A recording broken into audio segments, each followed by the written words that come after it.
Hello, all. You are joining the Westford Budget Task Force meeting of September 5th. We're going to have two meetings this week, one today and one tomorrow. Today, we're going to focus on prep for the upcoming town strategic retreat, which is this Thursday. And tomorrow, we're going to walk through some of the benchmarking data that we've collected, just so our group is familiar with the different subsets I've been working on. I thought what we could do is, I think you saw a script that I created as a draft in the wonderful handout that Valerie created. I thought what we could do, if it makes sense, is I could just try to walk through as a facilitator. So just do a dry run here with this group, using the script and using the handout, and see how it goes. See if there are points that we need to clean up or data that's unclear. I think this can be kind of a discussion and we can sort of break as we go through. I don't think we need to make it like 100% dress rehearsal if people have questions as we go. So does that make sense to folks? Is something to do? Okay. Why don't we do that? So a couple of times here, we're going to refer to additional information that people who want to dig an extra level of detail in can find. Talking with Kristen this morning, it sounds like the best thing for us to do is to put that on the Budget Task Force webpage. And so as we walk through here, I may refer to various documents that I'm telling people will be there. They may not be there yet. So we may, just over the next couple of days, make sure that whatever data we say will be available for follow-up is actually there. But that seems like an easier way to direct people than to have individual documents or something. And we could put a QR code that people, if they're there, can basically, that'll send them right to that webpage if people there in real time want to dig in as best they can on their phones, looking at data tables. And then we also reference a survey, which I think Valerie's already created too. So when we get to the end, we can talk about feedback. Do we feel like we're providing enough follow-on information for people? And any questions or discussion we want to have for what's in the survey, we can add that too. Okay, here we go. So let me put on my glasses.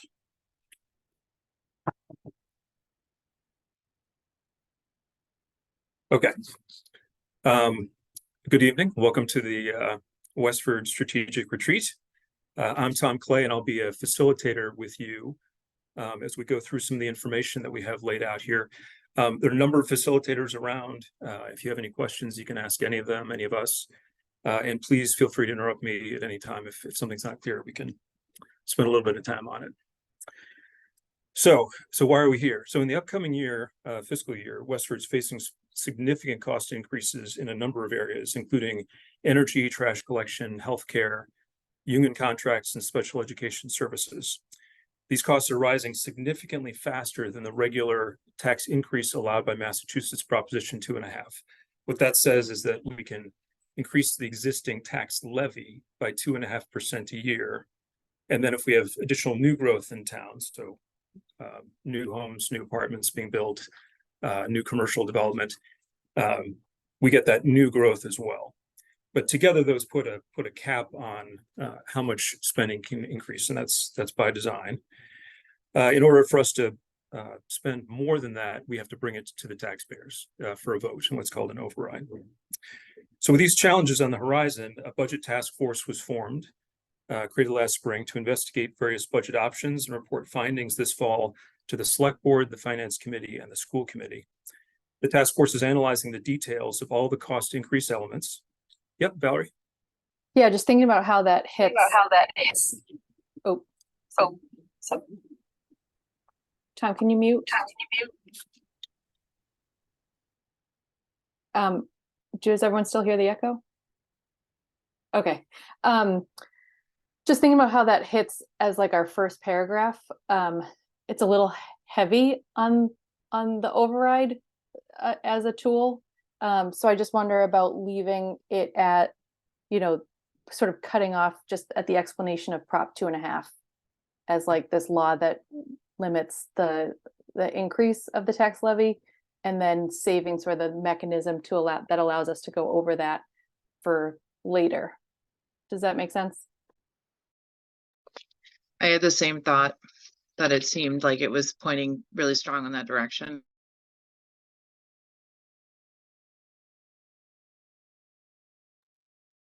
That's a good point. So I'll go ahead and make that language change here. Thanks. If I'm just speaking normally, do you guys get an echo, or is it only if someone else speaks? I only heard it when I was talking.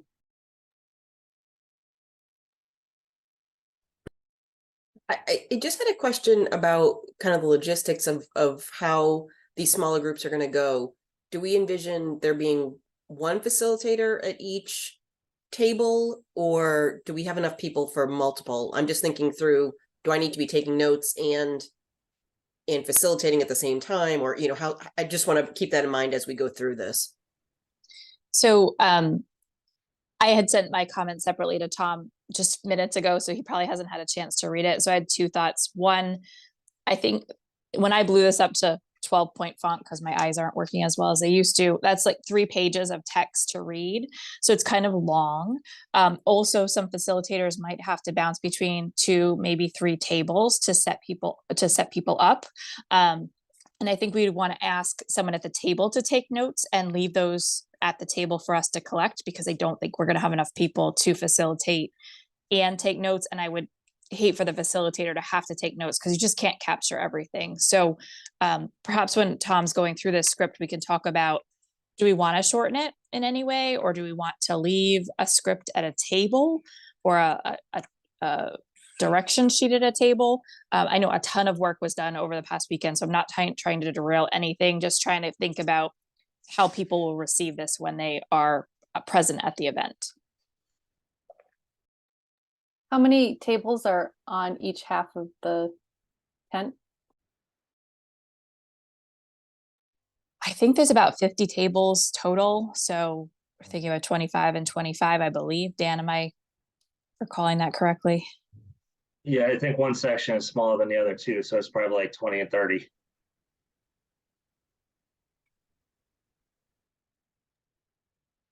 At one time, we had talked about there being like one shorter opening statement, and then we were going to be facilitators at different tables. Have we moved away from that piece, and so now we're just immediately going into the breakout groups? Right. So there's not going to be like a wide broadcasted commentary, because the MBTA communities will be doing the similar exercise at their tables. Right. Okay. Thank you. It's also just difficult room to get that to work acoustically. And how long is this session again? So 45. About 40 minutes ish. Yep. Right. So I'm thinking that this setup will be about 20 minutes, and it is admittedly dense, because a lot of the facilitators are going to be sort of new to this and maybe not as familiar with the material as we all are. It seemed like I'd err on the side of writing something out, so if they read it ahead of time, they would generally be oriented to it, and we'd be giving them a lot of support. I wouldn't want them to be in a position where, you know, if it's a town staff person who's helping us out by being a facilitator, I wouldn't want them to be in a position where they suddenly don't have the information they need. So, okay, so I made that note about just ending the Prop 2.5 description without mentioning override. So thanks for that note. So I'll pick back up. The task force is analyzing the details of the cost increase elements, benchmarking Westford's municipal and school spending against peer communities, and looking for efficiency and potential new revenue sources, and considering the impacts of these cost increases on town services. If we're not able to basically meet these through reallocation of resources or find additional sources of revenue. So what we'll do now is go through the town budget at a very high level, talk a little bit about how our spending compares to other communities like us, describe these budget challenges that I referred to in a little bit more detail, identify some of the opportunities for efficiency and revenue gain, talk about what some of the service level reductions might be if we need to meet these cost increases in the existing budget. and more importantly, most importantly, get your feedback. So we're interested in your reaction to this, questions that you have, ways that we can be communicating more effectively with you. So let me just stop and ask if there's any questions so far about sort of the setup. Okay. So very quickly, at a high level, in March, our annual town meeting, we approved a total budget of just over or just under $129 million. That's for the fiscal year that started July 1st and extends through June 30th of next year. I'll stop here and say we're going to be now referring to a handout that you have here on your table. And there'll be a couple of times when I mention additional information that you can access if you're interested. All this information is located on the Budget Task Force website. And so if I stop and mention something that isn't before you today, you can scan the QR code that you see here on the table. That'll bring you to the Budget Task Force website where you can pull down any of this additional information if you'd like. So at the highest level, we can break our town expenses into 4 buckets. We have education, municipal services, a group of shared expenses that includes benefits, healthcare, and debt service, and then what are called enterprise funds. I'll start with the enterprise funds. They're listed as an expense in the budget, but they also have revenue attached to them, and they're designed to basically break even over time. So an example of that would be your water department, where it's listed in here as an enterprise fund expense, but we also collect fees from users of town water. And so those essentially will zero out over time. Christina? I'm almost wondering if we want to save the enterprise funds as a follow-up if somebody asks a question. I think it might actually confuse people a little bit, because our water enterprise is actually the only one that is budget neutral. The other 2 we supplement. Yeah, I think throughout here we'll be struggling between giving people all the detail and staying at a high level. So I'm very comfortable with just taking enterprise funds out, and if someone asks, we can address it. Maybe I'll leave the text in there as a note at the end. So if someone's a facilitator that's not used to it, they have something to read. Yeah, I would say, maybe gray it out, put it in parentheses, italics, maybe something like that, so it's there if somebody asks a question. But I mean, I'm open to whatever else anyone else thinks. I feel like maybe it goes to a level that people are going to start to glaze over and just they don't need that necessarily. Yeah, I think of this as like sort of a path, right? And there's all these like off ramps that you could go into more detail, but then you could kind of lose people, right, a little bit. And I had sent my handout to a friend of mine to just get in the input of somebody sort of far removed from all this data. And enterprise funds was a question mark for them. They thought it related more to businesses and commercial tax base, and like enterprise sort of in that, I guess, sense of the word. So I think if there's a way to just like succinctly say like these are separate accounts for services that are paid for by fees, and then just move on, might help. Okay, I'll shorten that and put some kind of brackets around it as sort of an optional answer to a question if someone asks it. So if we allocate the shared expenses like healthcare, benefits, and debt service proportionally, Westford spends 68% of available operating funds on education, and the remainder on municipal services like public safety, senior center, health department, trash collection, and other resident needs. And if you take a look at the handout, you can see a little bit more detail on the front page, where it does give sort of a breakout of some of the percentages and where they go in terms of municipal function. So in general, how do we compare with other towns? So again, I'm going to rely on this handout. At the top, you can see Westford has basically 2 benchmark groups that we use. One of them is for municipal functions, and in that case, it tends to be towns that are similar in terms of government structure, demographics, location. And then we have a separate group that we use for schools, which is locational based, and it includes a set of towns that the Department of Elementary and Secondary Education has determined to be like us based on student achievement, student demographics, and special needs requirements. So if you combine all these towns that are either in one benchmark group, the other, or both, there's a total of 35 communities, and you can see those listed here at the top. And you can see sort of in summary how we compare with some of these other towns on the upper left. A couple of high level things that come out of doing sort of first order benchmarking like this. As mentioned, Westford allocates 68% of our net operating funds to education. That compares with 62%. That's the median in our comparison group is 62%. So that gives you one sense of sort of proportionally how we're allocating towards education. And you can see a number of other comparison facts are called out here. You can see how we compare versus our benchmark group median in public safety, Department of Public Works, library. For the schools, you can see how we compare relative to the median in that benchmark group in terms of spending. Most of the major expense drivers are here in this table at the bottom, and you can see sort of how we line up. If you'd like to access the broader data tables, where you could look at basically the full spreadsheet, that's available at the Budget Task Force website. So you can see there's one data table for the municipal, another data table for the schools, if you want to dig in at one higher level of detail. Valerie?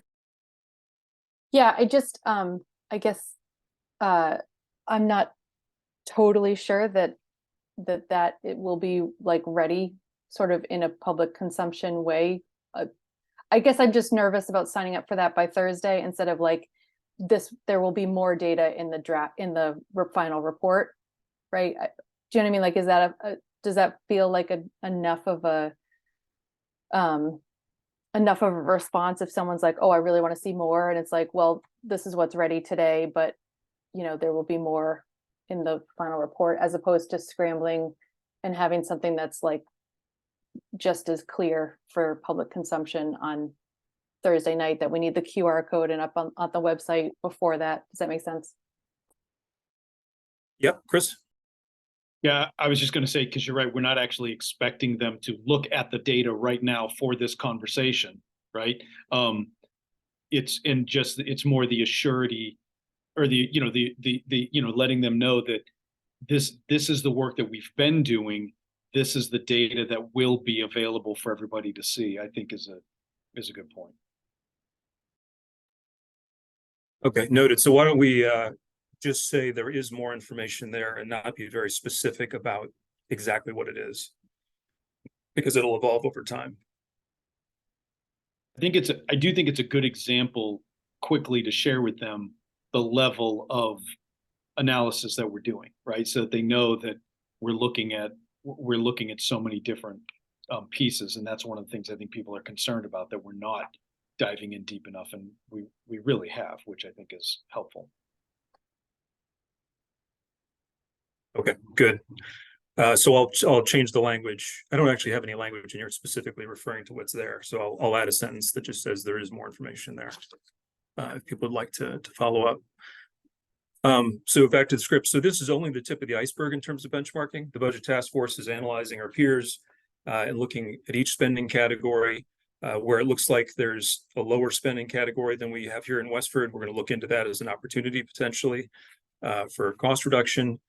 So we're digging in a lot of detail, and now and over the course of time, you can take a look at the Budget Task Force website and see how that work is developing. So we're by no means done with the work, but at a first order with what we've seen so far, we believe there are some opportunities to improve, certainly. But we've in general found that Westford is delivering services at an expense level very close to the median in our benchmark group. And we haven't found any significant cost reduction opportunities based on efficiency alone. Any significant cost reductions would need to be the result of significant service reductions in the work that we've seen so far. So I mentioned at the top some of these budget challenge areas that the town is facing. So I just wanted to go into a little bit of detail, and there's more detail at the Budget Task Force website. Lots of excellent backup that Dan has provided to us. So there's 6 major contracts up for renewal for fiscal 25. Valerie? Again, just trying to think about what documents are we going to have ready for the website and have they been thoroughly vetted. I know I've had a chance to quickly go through the budget challenges, but I haven't sent some feedback or edits. And so I just want to, I guess, flag that for the whole committee, that if Dan's great description of all the budget challenges is intended to be up there by Thursday, that we have some sort of deadline for everybody to take a look at it, and give him any edits or whatever, in time. Yeah, so why don't we take that as an action item that by tomorrow, if everyone can have scanned it, and if you have questions or feedback for Dan, please provide it. I did go through it with the select board, not in detail, but provided to the select board for our retreat last week, and it did a good job communicating. I think they understood well sort of what was behind it. Okay, so thanks for that. Christina? So can I just ask that, Dan, can you just send those, like the latest versions around again, or a link to them or whatever, just so everyone is working off the same version? Sure. Thank you.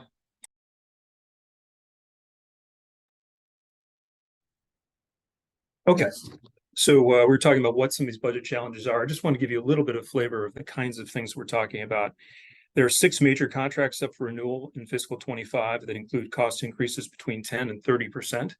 So that's well beyond what can be managed in a 2.5% tax levy increase and what we've traditionally seen with new growth. These 6 are trash collection, energy, municipal union contracts, teacher union contract, health insurance, and school transportation and special education tuitions. I'll just give you a brief description. There's a lot more description in the document that you can find at the Budget Task Force website. So our longtime trash collector, Acme, the owner is retiring. Fun fact is, if you see the truck out there, the person driving the truck is actually the owner of Acme. So he's going to retire. And we bid out our trash collection, using all the state best practices. We had a number of bidders. The low bidder is about $625,000 annually higher than Acme. So that's a cost increase that we're going to have to accept. We've negotiated that for that to phase in over 2 years, but it is a significant jump. Our current energy contract, and energy is gas and electric, is ending, and the new contract was bid out, and the low bidder was about $540,000 higher by fiscal 26 than under our previous contract. We expect the municipal union contracts to increase 1.1 million by fiscal 26. The teacher union contract in Westford increases 3.2 million by fiscal 26. If you'd like more information on that in particular, there is a slideshow on the Budget Task Force website that gives a little bit more background on what's happened in the educator market, so you can take a look there. Chris? A quick question about that. On the handout, the bubble says that the bubble says 1.4 million for the union, and that just wasn't, that's lower than what all of our estimates have been over 2 million. And so I just want to make sure that we're being accurate with that. Yeah, so maybe we can talk about that, because I think the thing to pay attention to is almost all of these things have 2 steps that will reach kind of the new spending level in fiscal 26. And I think the number that people are going to begin to kind of, gravitate towards is, what is the shortfall in fiscal 26? I think if we're only talking about the shortfall in 25, it doesn't really paint the problem very clearly. So I guess for Valerie, so what you have here represents the fiscal 25 impact bubble. I guess I'm wondering if we'll just communicate the problem better if we use fiscal 26. So I think I got those numbers. Dan, correct me if I'm wrong, from that update you did to the budget challenges when you backed out, when we went back and forth there. Does that sound familiar, 1.4? Yeah, so what happened was, in a typical year, the schools get about 1.5 million in new money for expenditures. So we backed that out. So we're only looking at the net expenditures over what's normal on each of these sheets. So for the school budget, we backed out the entire 1.5 from the salaries. So the basically what's listed at 1.4 is beyond that figure. Okay, so that is still when we did our, even the information that we had shared, even with this group that we had shared with the tri-board, had different amounts. And so that's what you're talking about, Dan. You're talking about I just want to make sure, because Jenny and I had worked on all those numbers, and I want to make sure we saw what the increase was over what you know, what our current budget is. So you're saying you've now backed out what a typical increase might be as well? That's correct. I'm looking at the spreadsheet here. So I took your low numbers and your high numbers, and I backed out 1.5 million from each, and what's in the middle is the average of that. So that would be the net. Okay, thank you. And for consistency, we're doing that in all the other buckets too. Like here's the normal increase for the health insurance trust, but this number shown in the bubble is on top of that. Here's a school bus, etc. Okay, Christina? Actually, that was kind of my question, the same as Valerie just asked. I just want to make sure. Because I thought what I heard Dan say was he backed out the 1.5 million just from teacher salaries. Or was that spread across other school budget challenges? I just took it all from the salaries rather than trying to proportionally decrease it, just for ease of use there. Yeah, no, I totally get that. Totally get that. I guess I just want to make sure that we understand what those numbers represent. That was consistent with like the trash and recycling contracts, the town labor contracts and all that too. So we were consistent throughout the document. Okay. Okay, I guess so- it might be a little bit easier. So Dan, what should the label here read then? If we have a caption for the bubble chart, should this say expected shortfall or expected increase beyond historical Typical. increase? Yeah, something like that to show that 5.1 isn't the actual number. That's the amount we're sort of short for the fiscal year. So that's, I think either of those descriptions could work. Yep. I'm just wondering if that actually in itself creates more confusion, because the original conversations that we've had, like when we were talking about all of our budget challenges, we are talking about the increase over what we have right now, right? Or what our expected FY24 is, sorry. So like we're for when we're talking about FY25, we've been thinking the increase over FY24 would be X amount. And so if we're now presenting it with the typical increases being removed from it, does that confuse the conversation, or is that a better way for the residents to hear it? I'm just asking that question. Yeah, I guess my take on this, and I can be flexible, is it makes more sense to me to talk about the actual dollar increase and then say we think that's going to outstrip our historic increase, because otherwise we're presenting a number that doesn't have an anchor to anything. It's two numbers, right? It's an increase minus projected revenue increase. So I just wonder, I worry if you have too many numbers that don't tie. I wonder if we might want to just talk about this is a big increase and it's much more than we would expect our revenue to increase. And we think it's a $67 million shortfall overall by 26. Shanna?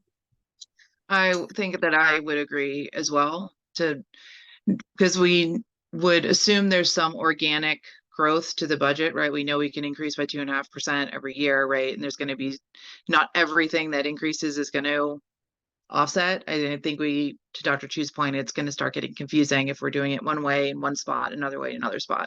So, and we've been presenting this like, what are the challenges from today to tomorrow? And in theory, the challenge from today to tomorrow is the entirety of that increase and what that difference would be. So I would be on team having the full amount and then talking about how that will translate later to the amount of money we need to raise.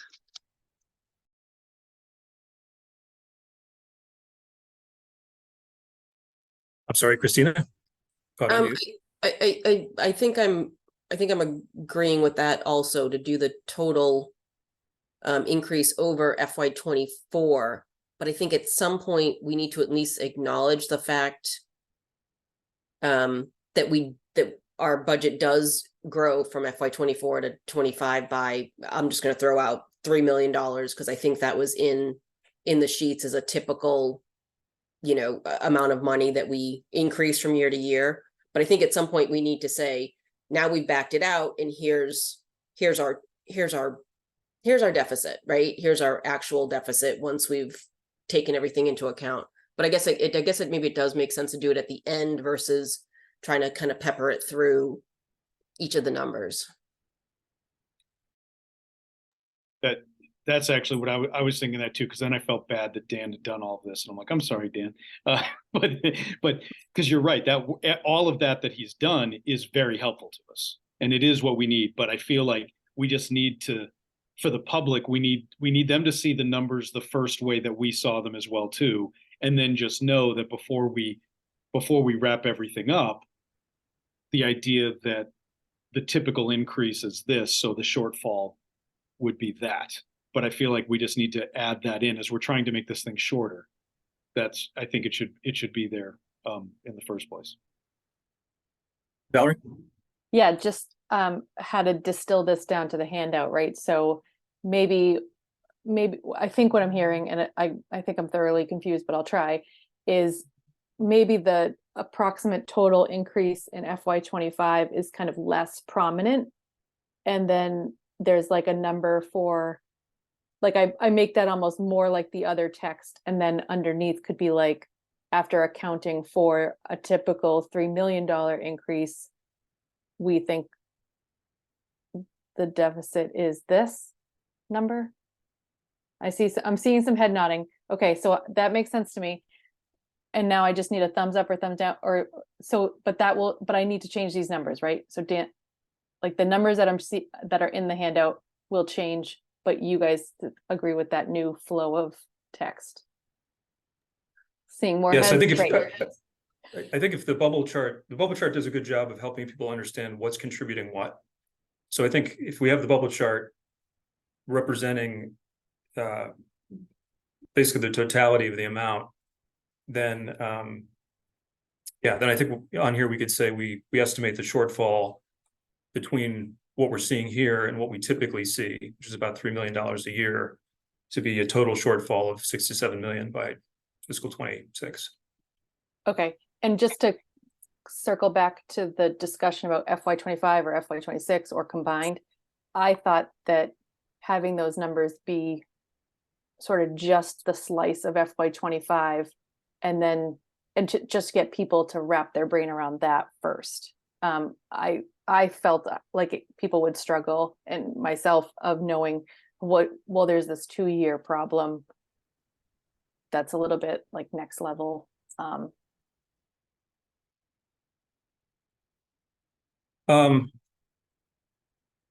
think it can work either way, because it's going to show basically the proportionality, which is what we're trying to get out of the bubble chart. I just think we don't want people to think that we have half the problem that we have. So if people are focused too much on fiscal 25 and 26 have over $5 million of increases. And so they sort of step in, the union contract steps in, the trash contract steps in. So as long as it doesn't make people think the problem is only half what the problem is, I think we're probably okay. Christina? Yeah, actually I need to think about my comment a little bit more, because now I'm a little confused as well, I think. Well, if we want to make it simpler, we could not try to do this bubble chart. I mean, you could do a pie chart of what's contributing, or which is sort of similar to the bubble chart, and not put numbers on it, and just so people get a sense of scale of what it is, and not try to say this is fiscal 25 or 26. Because if we add, you got the numbers right here already on the slide. So I think having the numbers, we can take the numbers off, but giving people a sense of the breakdown of what's contributing what, and then having a line in there that says, a typical revenue increase is around has been about $3 million. We expect that that with that expected growth, we're going to have a shortfall of $6 to $7 million. Shannon? I don't really have an opinion on the bubble chart versus the pie chart without maybe seeing it. But I think I think your point, Tom, that so we've got, whatever it is, $6 to $8 million for FY25, but then on top of that $6 to $8 million, right, we're going to have this additional money in 26 and 27. So I think, Val, I liked how you kind of added in the 2 years underneath, I think maybe we might want to change that wording a little bit to make it very clear that that's like an additional amount of money. So like when you look at today to 27, you're looking at, a net a net gap of whatever that ends up being, $15 million or whatever, right? It's a progressive gap that's going to continue to increase. So even if we solve for the 6 to 8 this year, now there's another 5, and now there's another, 5 or whatever those exact numbers are. So maybe making that a little bit more clear that it's a additional problem that will get worse without focusing too much on the additional years and really focusing on the initial part at hand. Just to make sure we're talking about the same thing. I think I asked this question, Dan, in a series of emails when I was preparing for the select board. So if you look at these increases and you look at our projected revenue increase that we would get under normal Prop 2.5, we think that we'll have a shortfall by 2026, fiscal year 2026. We'll have a shortfall in that budget year of something like $6 to $7 million. Yeah, that's what the numbers have been looking like. So there's a wide range So that we just- have here. So yeah, I know it seems confusing because there's a shortfall in each year, but basically what Dan did is he said, okay, 5 million, 5 million, 3 million comes down in 27. If we look at the projected revenue growth that you'd have for fiscal 26, it would be $6 to $7 million shortfall. What we bring in under the Prop 2.5 increase would be that much less than what these contract increases are going to imply. So it's not that we need 6 million next year and 6 million the year after that. It's we need a portion of that 6 million to cover fiscal 25, but then we need the full 6 to 7 million to cover the shortfall in 26, is what we think so far. Christina? I think I probably need to see the numbers because I'm actually getting a little confused as well. And I don't want to waste too much time here, but I am getting, I'm just getting a little confused as to where that 6 million gets us. Does that get us through FY26 and then we're still dealing with another 2 to 3 million, whatever that number is for 27? So so the further out you get, the bigger problem you have. I was talking about this with Kristen this morning. So with what we know right now, we've projected out through, I guess, all the way out through 29. I guess what we could do is forecast all the way through the end of the 5-year period what Prop 2.5 would likely give us, and then come up with a total cumulative shortfall out for 5 years. That's not what we did so far. At least that's not what I did in preparing to discuss this with the select board. What we did is just go out through 26. It'll be a different discussion that the select board and the various committees will have to have about how much time period do we want to try to address, how do we want to think about this? So we're not in this meeting, we're not going to be saying we've calculated the total exposure against all these different, we're not doing that. What we're just saying is these main budget drivers, just taken by themselves, by the time these contracts we've negotiated phase in to their completeness, we have a shortfall. And we can be more clear about that if you'd like. It's not the case, though, that we're saying that this is the actual amount, that the town wants to go look for, or we're limiting the time frame to this. We just know what the contract says out through 26, and so that's what the number. We're just trying to give people a sense of the problem, I guess. We're not trying to say, we're going to address a 5-year version of this or 2-year version of this. That's not our remit. I don't know if that helps, but Shanna? I think that I now was totally confused at the way it's written. I think I'm understanding it now. And I think that we definitely don't have it written in the most tangible to understand way. And I don't know if it's maybe looking at, we need to solve for this amount to get us to fiscal year 25. And then we might need, because of the way the contracts are escalating, right, an additional $1.2 million. I'm just throwing out a number, they're fake numbers, to get us between 25 to 26, and then 26 to 27, these contracts require us to come up with an additional 3, so that it's exhibiting the major initial problem and then the smaller incremental pieces that we need to look at. So, because I think I'm understanding it better, that's really what it is. It's like a tiered increment, but the second set of 2 years are smaller value than the first initial bucket of money.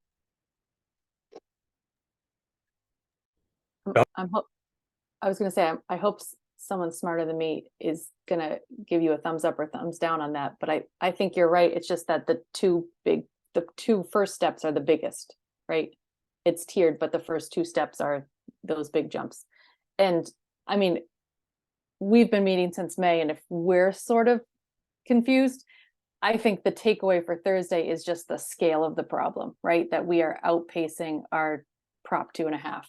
And that's, I don't think anyone, in December or at March town meeting or something is going to hold up this handout and say, no, you only told me it was going to be this much, because we, at some point, like you said, Tom, the boards that will decide a direction will have a story to tell about, here's the deficit, here's the increment, and here's how we're going to fix it.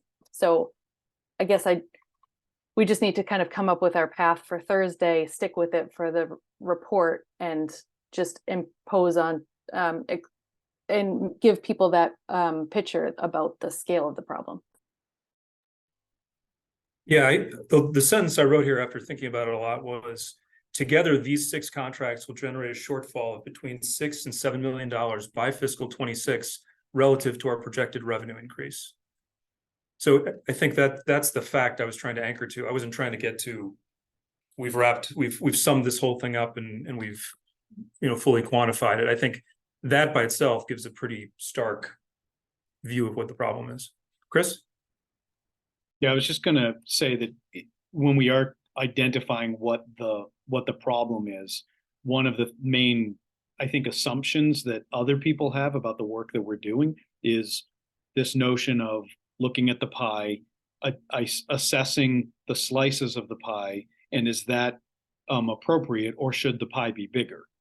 And that's kind of what we've been saying here, is that all of our benchmarking data is showing us that actually, for the most part, the distributions of the pie seem to be appropriate.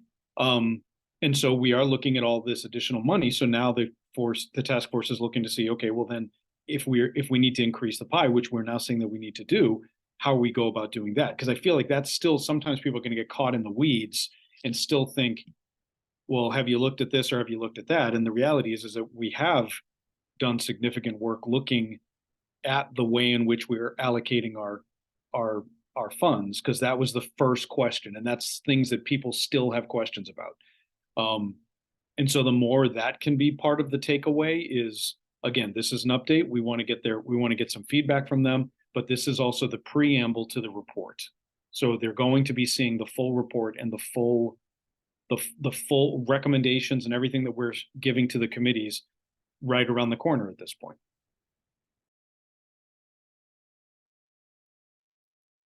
Okay, why don't I pick up and walk the rest of the way through this. Obviously, if you have any questions, please stop me, and then we can kind of stop and say, do we want to make it simpler? I guess is probably the direction we may want to think about. Okay, so all of these contracts, so I'm following up the sentence where I say these 6 contracts together will generate a shortfall between 6 to 7 million by fiscal 26 relative to our projected revenue under Prop 2.5. Sorry. I must have missed it when you went through the bullets, but I had a note here that I just want to be careful. It says there's a QR code for the presentation by the Westford Public Schools detailing the drivers behind this significant increase. And I guess I'm at the will of the committee, but I just want to make sure we're sort of treating them all equally. And if they're sort of covered in that budget challenges document, is there a need for like a separate slideshow about just the teacher salaries if it's also captured in this other document?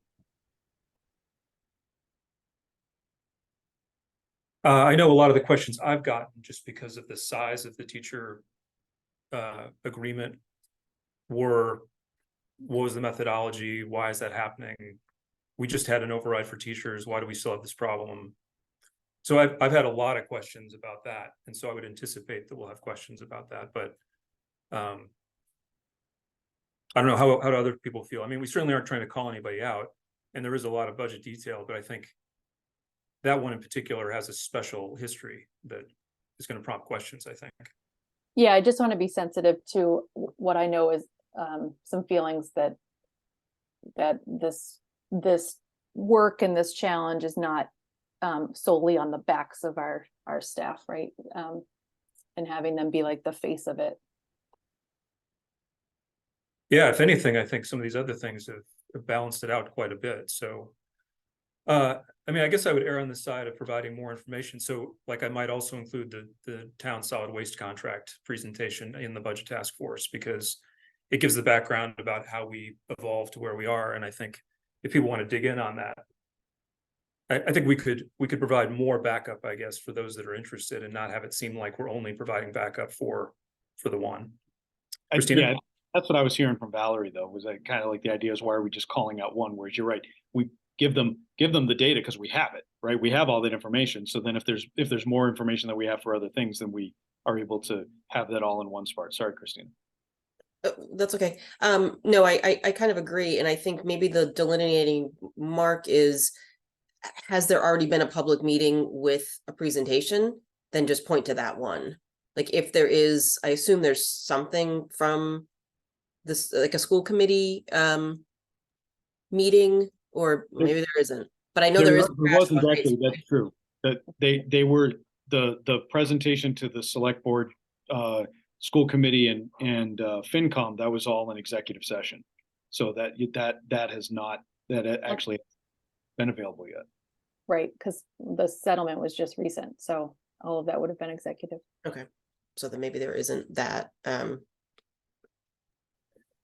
Well, I think we'd agreed in a previous discussion, if my memory serves, that we would feel comfortable releasing that, because it's sort of the most succinct summary of how that evolved. And there will be a public interest in it. I mean, absolutely, we're going to be answering those questions. So if we do it in an organized way, I think it'll be easier. But I think we're right. We can put backup for all of the budget drivers, and they probably all deserve it. We Or did like- it. I mean, we showed the data here in one of our meetings. Yeah. Right.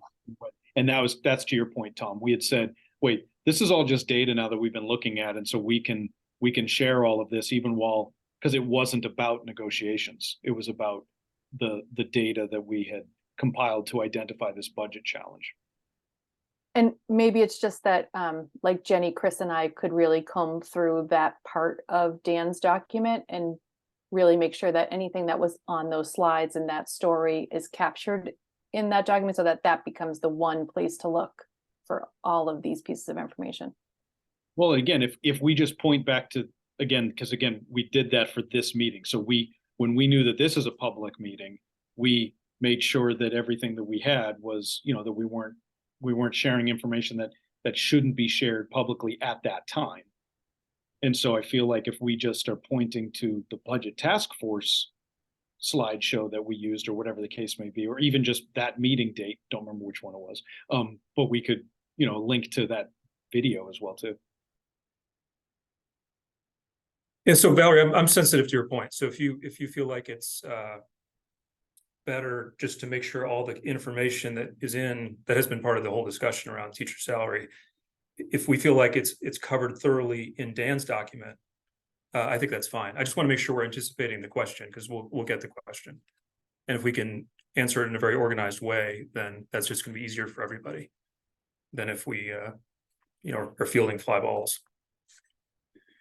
Okay. So how are we going to address this? Okay, so following on to the Prop 2.5 thing, all the contracts, all 6 of these contracts were either fulfilled by the low bidder or set at the median of our benchmark groups. And all these are essential to town functions, and the cost increases have been postponed or phased in over multiple years to the extent possible. So what are the approaches to address the shortfall? The Budget Task Force has investigated nearly 24 potential new revenue sources and has combed through our benchmark communities to identify areas of efficiency improvement. There are a number of good ideas we've gathered that we'll share with the Select Board, School Committee, and the Finance Committee. A few that are promising include looking at further centralization of similar functions townwide, an education campaign to increase recycling and composting to reduce our waste disposal fees. Westford residents do generate more waste per resident than many of our neighbors do. In economic development, Westford's used some ARPA funding to hire a consultant to perform an analysis of options to improve and expand our commercial tax base. And there's actually a few other things called out here in the handout as things that we can consider, including ambulance revenue, the benefits of the multifamily zoning, which we'll be talking about in the other session today. Question for the group. So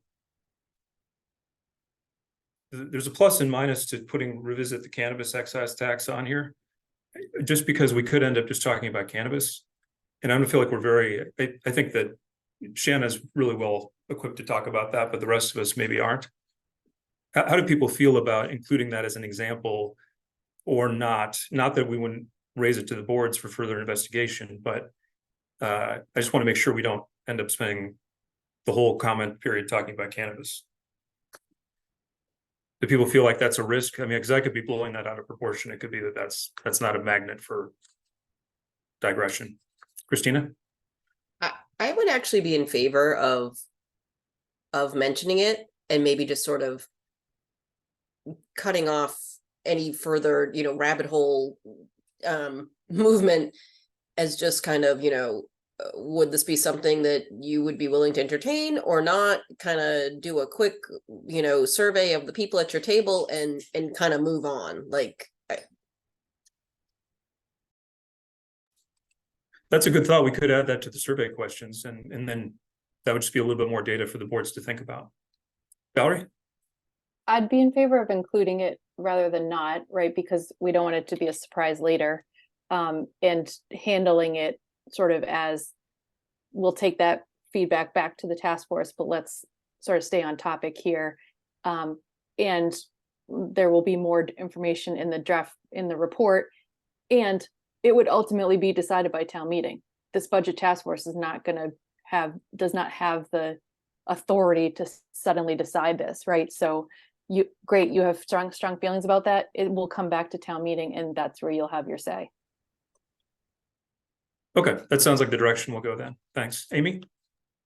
No, yeah, I was just reiterating the fact that our job is to gather information and present information. But we're not making decisions, and that's going to come up forward later. I think that's the way to handle it too. Okay, great. These items have the potential to create savings and new revenue in the hundreds of thousands of dollars, but it's important to understand that all of them will take time and they'll produce gains gradually. So more on this will be included in our final report, which will be coming later this fall. So there'll be good things to pursue, but I think we need to be cautious about how much impact they're going to have and how quickly. So what are the consequences of the cost increases of this magnitude? So the Budget Task Force have asked the town and schools to provide a high-level view of the consequences of these cost increases if we're forced basically to absorb them in the existing Prop 2.5 sort of budget cap. And you can see many of the suggestions they came up with here in the handout. It includes things like reduction in staff, class size increase, caseload increase, reduced class offerings, reduced support intervention, reduced police coverage, slower response due to the lower staffing level, slower response and delays in public works programs. It would include the elimination of some of the resident support programs like rental assistance that we've been able to provide. So it's a big number. You can calculate the percentage on our total budget, but if we do absorb these under the existing budget, it's going to force some really significant trade-offs. Christina? I was waiting to hear if the library hours is still listed on there or not. Is it? It is listed on here, but so I think you're referring to the fact that if we fall below a threshold, then we lose other money. So you can't save money by reducing hours because you trigger. Right. And I feel like we're sort of on the hairy edge of the minimum already. I could be wrong, but so I'm just not even sure that that's an option. And if that's really the case, maybe we just take that off there. Yeah, additionally, most of the programming is supported by the Friends of the Library. So that wouldn't be the case either. But reduction of staffing potentially would have to be an option. which comes into safety issues, but that's besides the point. But yeah, the hours and the programming probably wouldn't be affected by the town budget piece. Point Okay, so taken, maybe- edits made. Those were just, I was trying to pick a couple of different things that would hit a variety of residents from Kristen's list. So that, yeah, any further impact, feedback on those lists is fine with me. Yeah, no, I have that in there too, Valerie. So thank you for raising the point, Christina, about falling below the threshold and how that you can't save money that way.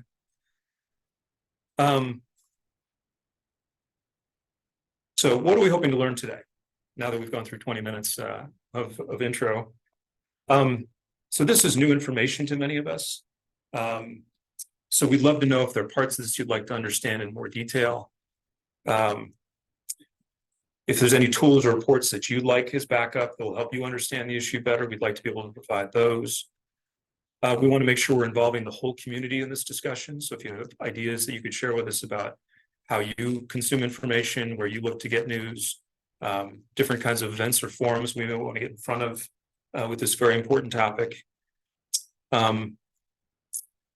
And also, we'd like your feedback on the current service levels you receive here in Westford. We've done the benchmark analysis, but we'd also like your input on, are there areas that you feel like we've set the service level either too high or too low already? And we should have that be part of the discussion as we move forward together. So at this point, there's someone at each table that's been designated as the note taker. Thank you for that. Please go ahead and scan the QR code. You can fill out the survey either now or later as you go. But now we'd like to take the next 20 minutes, sort of have a free-form discussion to get your reactions and your inputs. And that's where we'd kind of see where it goes from there. I will try to go through this and see if there's anything I can take out. Well, let me ask you if there are things that you think we can take out because they're not central to the story, because it sounds like it's going to be challenging to get through this initial slug. Vivu? Thanks, Tom, for taking us through this entire thing. Two observations. One is, if I see, it seems like we are saying there is no efficiency possible. At least that's what I can sense, and I'm not sure that's the message we want to give. Then the second one was, when I was looking into write-up, there was somewhere it was mentioned that Westford residents generate more trash than other neighbors. It might be something like maybe change it a little bit. It doesn't sound good to ears. So those are two things. Yeah. Yeah, it is the case that Westford, compared to pay-as-you-throw neighbors, we have a number of neighbors that have hybrid versions of pay-as-you-throw, like Westford's moving into. I can just take that comment out, though. I mean, it's not really the point of the discussion to offer commentary on Westford waste generation. Amy? I might disagree with that. That's something to raise awareness about, and that could certainly reduce costs. So that's one piece. But I will agree with what was said about painting this picture, that I do feel like this presentation is painting this picture that we've looked at everything, and I just feel like it's not leaving a lot of options. Do you know what I'm saying? I think it's painting this picture that there will be an override, or we expect an override. And I don't know if that's the case or if that's what we want to give, but I think that's what we was getting at. We can try to strike more of a balance of there are very genuinely good ideas here that have come out of this work that I think will have follow-up and will end up yielding gains. So maybe we're leaning too hard on setting the expectation that it's going to be. I guess I don't want people to think that there's some silver bullet hidden here that's going to create millions of dollars of impact. So yeah, I guess it's a question for the group. How do we want to set the balance point between the fact that there are some really good ideas, and we certainly don't know everything, and we can learn from other communities, and we're doing that, with setting some expectation about the degree of magnitude that that's likely to have. Christina? I'm kind of going to go back a little bit on to the trash comment, and I'm maybe a little biased, but I would like to keep that in there, even if it's just in people's back pockets, because I don't think Westford residents realize sort of how good they have it in their trash disposal in Westford as compared to other towns. So, you know, maybe there, and I can actually send some backup slides and data from Mass DEP that have numbers, if people want it. So I think from an awareness standpoint, especially since we're going through the new trash contract, there's going to be discussions coming up at the select board meeting. I would take this opportunity to do that. Okay, let's do that. Chris? I was just going to say that the questions that I get in the comments that I will hear is that there's still confusion around how Westford allocates their funds. And so to me, the bulk of this work that we've done is we dug in and we looked to see how do we allocate our funds in comparison to others. And that is a huge takeaway to kind of write and or correct that story. And I feel like at this point in the task force, we have looked for efficiencies. They don't exist, because what people thought is that what were the allocations, and then people think that there's money being wasted. And what we're doing is we're looking and saying that, well, that's not what the data is showing us. And so I just feel like at this point, we're presenting the work that we've been doing. We don't have recommendations yet, but we are presenting the work that we're doing, and that's what this evening is, to then get their reaction.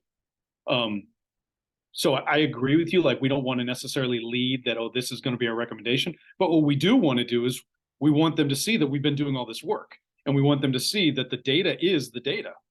And we will have recommendations for you soon based on that. But this is the work we're doing, and this is their opportunity to chime in again. Thanks. Vibhu? Yeah, Tom, I like the articulation which you just mentioned, where you mentioned that we looked into efficiencies. Either these efficiencies are not going to generate a lot of impact, or there can be a big service impact if we address those. I think that will be much more powerful in comparison to saying we looked into everything and there is nothing can be done. Second, on the trash, Christina, I was just looking into chat what you share. Maybe just from a messaging perspective, if we will say with data that we generate 20% more trash comparison to our neighbors, that is that can be a good one, because I think that awareness people might not have. I am getting aware today about it, so yeah.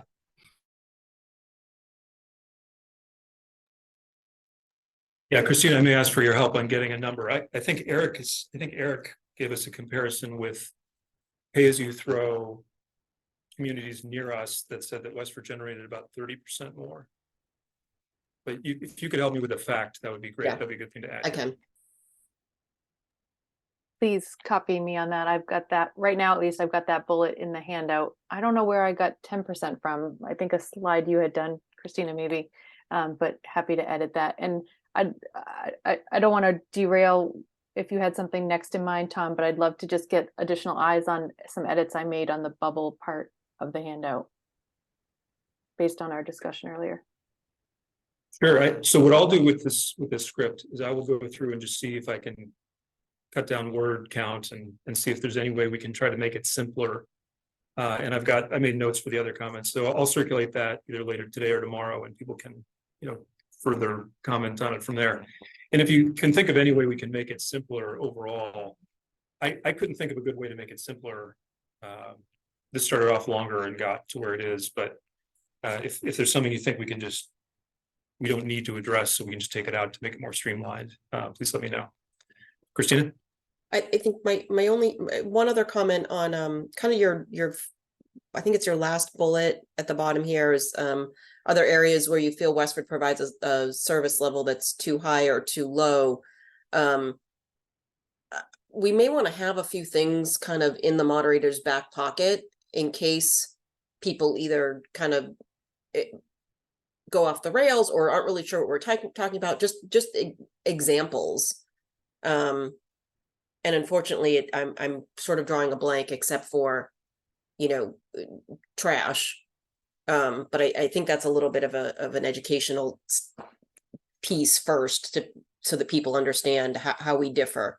But I know when I was going through the benchmark communities, our health department, our library, our council on aging, and our recreation are actually above the median. Not significantly. It's not a silver bullet like you were saying, Tom, but there is a little bit more there. So that could be just sort of a conversation starter if we wanted to, if people are just drawing a blank as to what that would mean. Like, well, I still want you to plow the roads. What are you not going to plow the roads? Like, you don't want to think that we're not going to plow snow or something.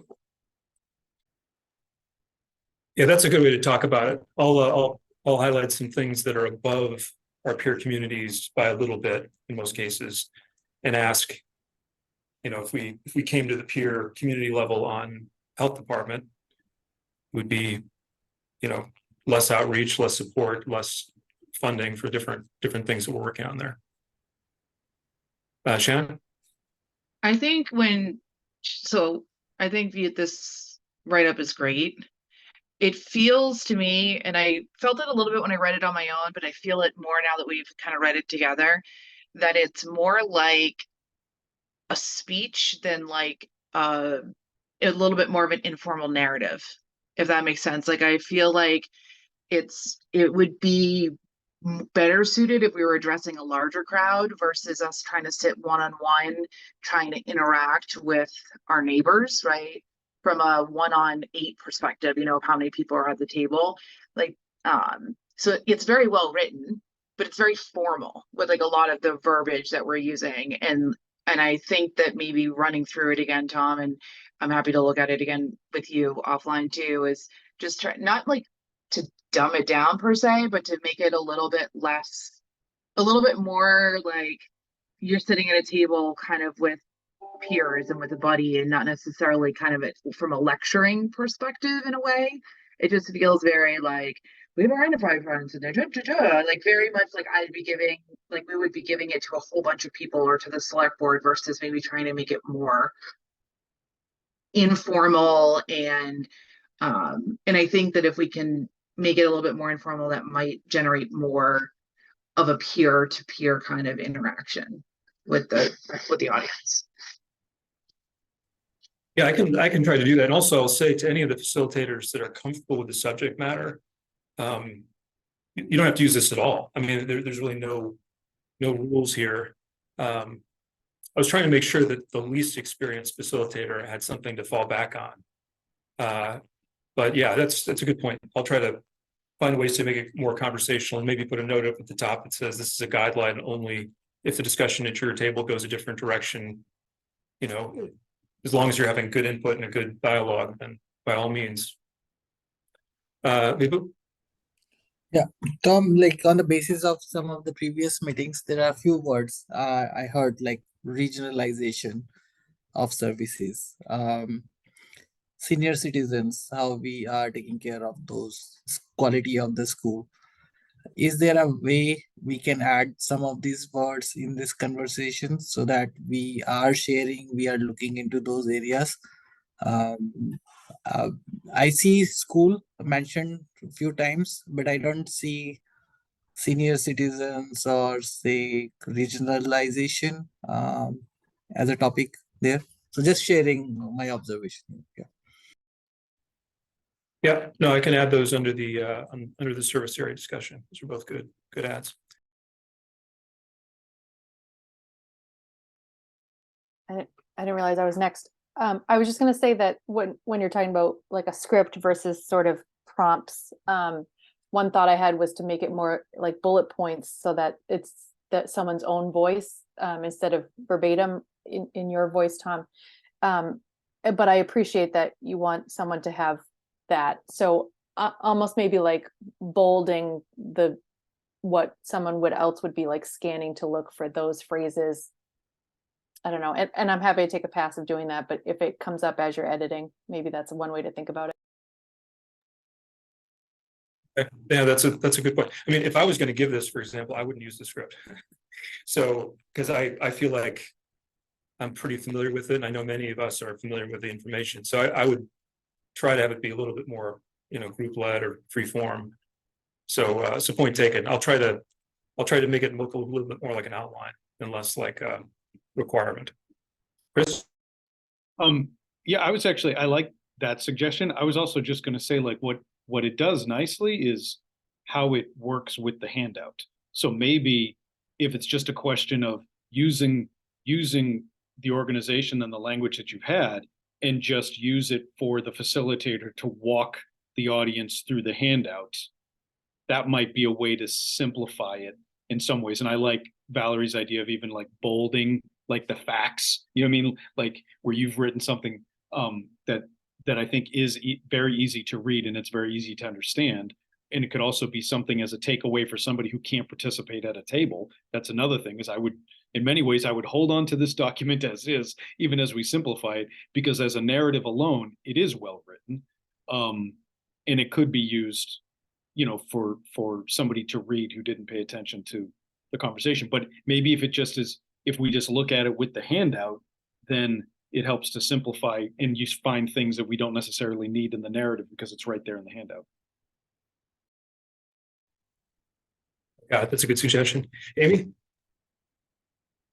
I would agree that it is very well written and it has a lot of information. And personally, when I looked at it, I thought, well, this is great. I'm gonna make my own, right, with the bullets and the things. And I think that's gonna be different for everyone. So I don't know that I would put so much into completely reinventing the wheel, as much as just expecting each facilitator to review that and sort of make notes in a way that is most useful for them. But to follow the handout, like Dr. Chu suggested, I think that sounds like a nice way to blend the two together.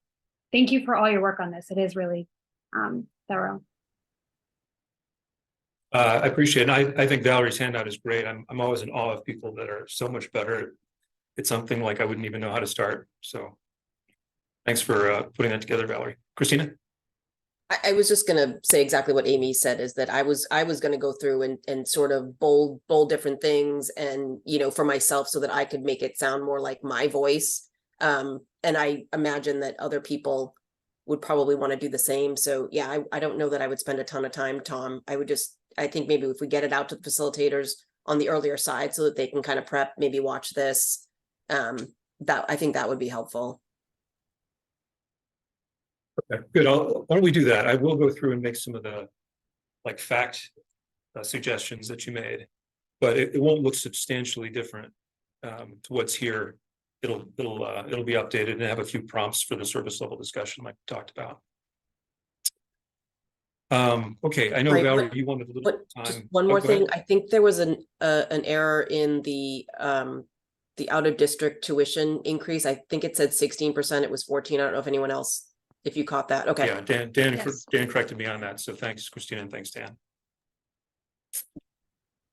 Okay, Valerie, you want to go ahead, Chris? I'm just going to say one other quick thought is that, because I like everybody's suggestions about keeping it pretty similar, and because I also would have just highlighted and kind of created my own. If we send this out, because if somebody does want to read it verbatim, and if that's kind of because they would be more comfortable than that, let's just make sure we're reminding all the facilitators what the time frame is, right? And what that goal is. So if we remind them that, this should take you, if we think 10 minutes or whatever we think, because then I know as the reader, okay, I should be able to read this in 10 minutes. And then people will be able to know what adjustments they might need to make. That would just be another helpful thing if we share with the facilitators what the specific time frame is before they open up to discussion. Yeah, that's a good idea. I'll put that at the top. Just this is how we're hoping the conversation will go. But feel free to customize. There's a dozen really good ways to run this in sort of a table format. So, okay, well, that's all very helpful. And actually, the suggestion of saying if someone's a facilitator and they're uncomfortable, having them watch this meeting that we're having now might actually be pretty helpful. So that's another good suggestion. And one Valerie? one other reminder I would say to put at the very top is you don't have to know the answers to all these questions, and you can just say, I will take that back, that feedback, that question, jot it down in the note taker or whatever, and bring it back to the task force, right? It doesn't have to be, just to make everyone. Yeah, thanks, Valerie. Okay, Dan, well, can I good. That's a share my lot. screen? Yeah, let's do that. We'll be all set.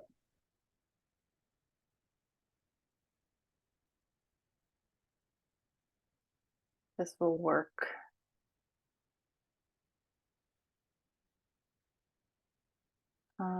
This is what you can see. Okay, so just talking through this section made me think about, it used to say how big is the problem, but maybe really clarifying this, swapping the word problem for deficit, if anyone has strong feelings about that. And then here's really the changes that came out of our earlier conversation. So although these should be about the same size, but cost increase in FY25, additional cost increase in FY26, additional cost increase in FY27 with their real numbers that I can update. But then this takeaway that I took from your script, Tom, which was these will generate a $6 to $7 million shortfall by FY26 over our projected Prop 2.5 revenue increase. How does that hit with everybody? I can't see your faces because I'm sharing. And then I think it's good. No, Valerie, I was just going to say, I think that expresses it correctly, and I'll look at all the people if I can figure out how to get that view back. Okay. You've got a couple hands, so Vibhu.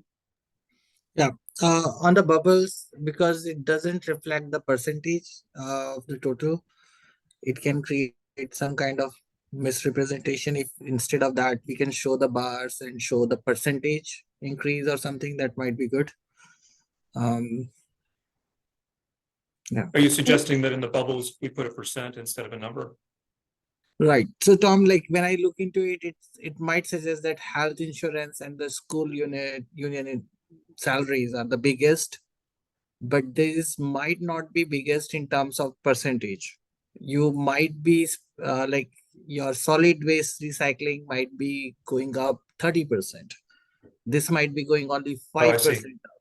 So either you have an arrow and show this is a 5% up or this is 10% up, so that people don't get confused about these numbers. I see. So you're suggesting we include a percent increase from historic level. Yeah. Does anyone else feel?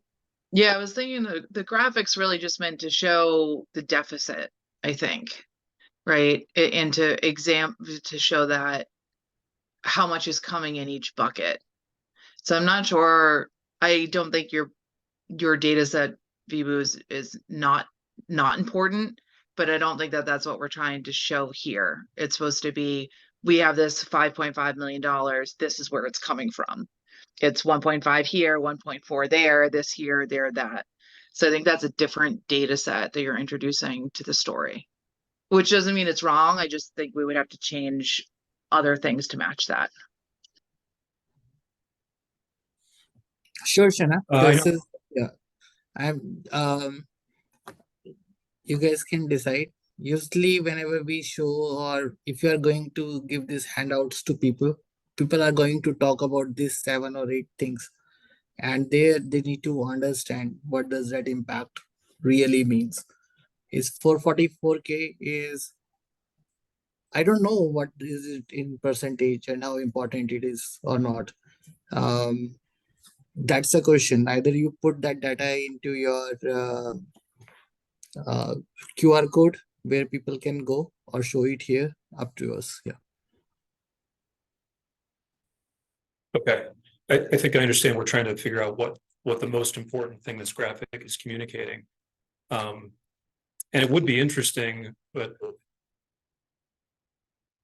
Yeah, it might get too busy. I guess I'm thinking maybe we go directionally, the direction that we're in here, and rely on this chart to show basically here's the scale of what we're facing. Christina?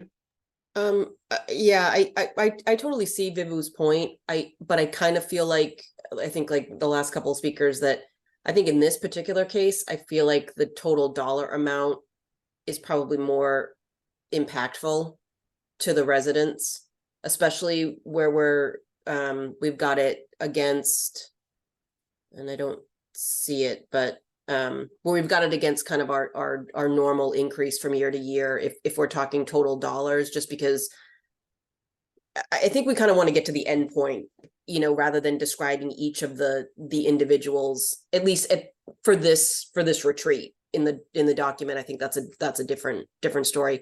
My actual question though is, I just want to make sure that I understand. So the FY 25, 26, and 27 increases, like if I add all of those up, now I'm getting 18 million. So how does that correlate to the 6 to 7 million at the end of 26? So if you add up the first two, there's roughly a 2. So if you add up the first two, you get to a little bit over 10. And then in a typical year, you get something like 3. okay. So now you're so down it's- in the 6, 7-ish range. Is that the math that's going on? Okay, got it. Basically, you. And these numbers, I'm gonna work with Dan to refine, right? I can't see them on screen, but In the bubbles, Valerie, or both of them, I think, Okay. right? Because there was Yeah, Valerie changed the numbers. I can send you a spreadsheet with the total increase rather than net increase. Okay, great. But thanks for asking that, Christine, because I think that's also going to be the first question someone asks, right? These don't equal 6 to 7. right. And we kind of have to also realize that in FY 27, we've got another potentially 3.5 million, correct? Above, and I'll just use the 3 million from year to year, just as a number. Correct? I mean, it's another. Yes. Yeah. I think I would just stick with this. I think Dan agrees with what the sentence says here at the bottom. So I would stick with that. And if I know it's tough to get the numbers, but I would just explain it as saying, we are forecasting these cost increases as defined in these contracts. We do expect our revenue to go up, each year under the Prop 2.5, it goes up every year. We think we're gonna have a shortfall of 6 to 7 billion. And I wouldn't try to get everything to tally. I would just say that the main point here is we expect it to be a shortfall. Right. I just want to make sure if somebody asks me, well, why does this only say FY 26? I just want to make sure that I understand so that I can either tell them or not. I don't want to mislead anyone.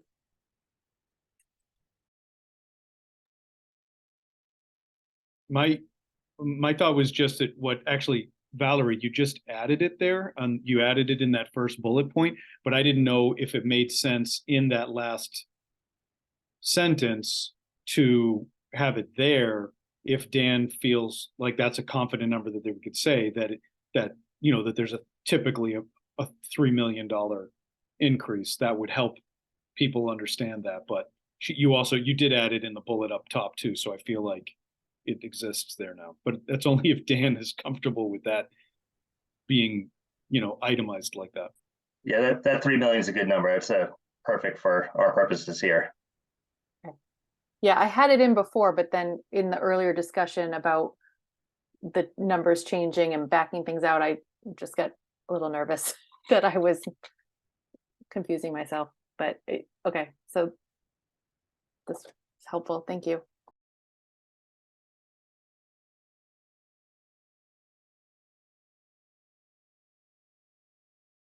Oh, I was just going to add that there were some questions as we were going through Tom's script about like what efficiencies and what impacts to call out. And so everyone should have the bottom half of that second page has not changed. And so if anyone has feedback on that, I did try to capture their centralized tasks for the sort of town-wide idea of sharing functions.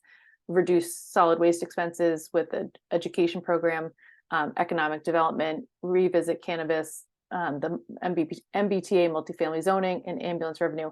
I was just trying to throw something on there for us to react to.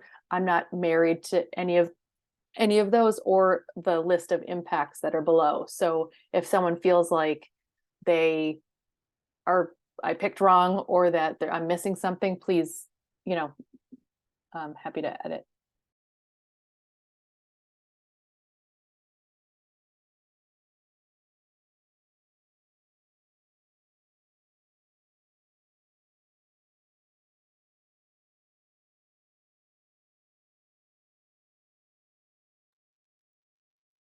Tom, are you frozen?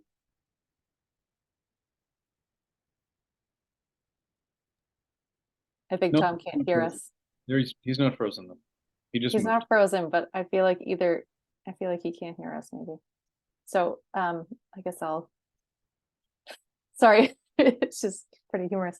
And is there any other, we're running up on 2:00, so we could wrap today, and then tomorrow our plan was to walk through some of the benchmarking data so that everybody has that base knowledge. That sound good? Thumbs up, everybody? Okay, great. All right, so I'll take a motion to adjourn. So moved. Thank you. Second. Second. Thank you. All in favor, Dr. Chu, Aye. Jenny, Hi. Christina, Aye. Shayna, Aye. Amy, Bibu, Aye. Dan, Yes. and Tom. Motion to adjourn. Oh, maybe he still can't hear us. Okay, we'll take him as a abstain.